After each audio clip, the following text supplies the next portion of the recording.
Chapter 8. The dragons had been surprised the first time the two great white owls had challenged them high up in the sky. Nothing had ever challenged them before. The white owls were so small and puny, but they were also fierce and fast and brave. They had slipped through the dragon streams of fire and sped away to safety. The dragons were better prepared the second time the great white owls had challenged them, but the owls had still managed to escape their wrath. But then the dragons had also seen the land. The griffins, orcs, ogres, manticores, and other assorted creatures saw it as well. They'd all let out a collective howl. So when the dragons saw the small blue boat set sail quickly for the new land, they flew as fast as they could to catch it. The dragons sped right over the larger ship covered with white sails. They never saw it in the gathering dusk as night settled in. They came to shore just as the little boy and his father pulled the blue boat onto the sand and turned it over. The dragons sped toward the blue boat, ready to aim blasts of fire at it. Out of nowhere, just as they were about to attack the blue boat, they were hit with a volley of what seemed like hundreds of arrows. The arrows attacked them from all directions. Most of them bounced off the dragon's scaly skin harmlessly, but some of them hit the soft parts of the dragon's underbellies. Some of the arrows also hit the ogres and orcs on their backs. The arrows also caused some damage to even the griffins and manticores. "Escape! Escape!" the ogres bellowed. "Fly away!" screeched the orcs. The creatures riding on the dragons did not know what had attacked them. There was no one on the beach. The arrows had all seemed to fly at them through the air from nowhere. The dragons were uncertain. They were focused on the blue boat. They wanted to attack the little boy and his father, who were still hiding beneath the blue boat. But the orcs and ogres were screaming so loudly the dragons decided to leave. There would be plenty of time to find the little boy and his father another day. For now, they decided to see what and who might be in this new land. The dragons flew up, as high as they could, and looked inland. There was darkness as far as they could see. There were no fires anywhere.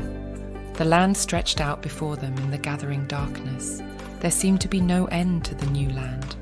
The dragons flapped their mighty wings again and descended rapidly.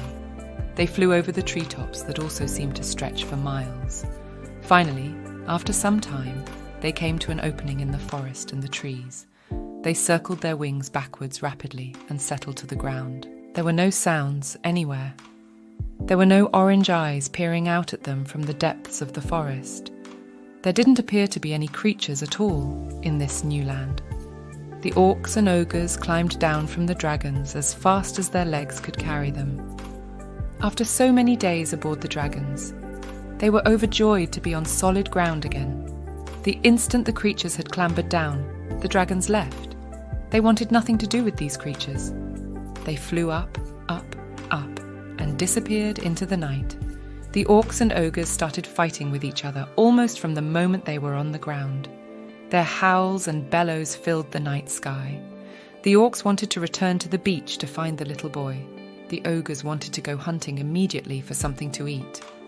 "But what will you find?" the orcs asked. "We see nothing in this land." "We will find something," the ogres said angrily. "There must be something to eat in this new land. We will find it." The griffins and manticores also started fighting with each other soon after.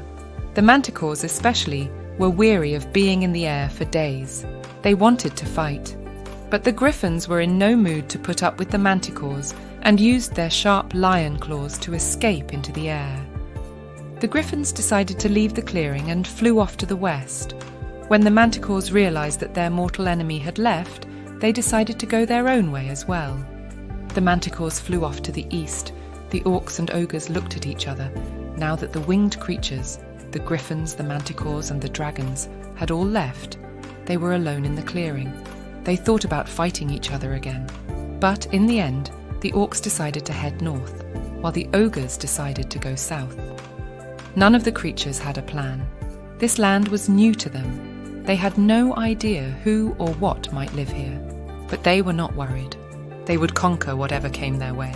The orcs were crafty and fierce and did not fear the night. The ogres were also happy to hunt, fight, and journey at night. Both the orcs and ogres walked for hours in the darkness to the south and the north, but they never saw anything. They never heard a thing. For all they knew, there wasn't anyone or anything in this new land. As the orcs and ogres walked along in darkness, they convinced themselves they were alone. They had, somehow, already forgotten that a volley of wooden arrows had greeted them from out of nowhere on the sandy beach of the new land.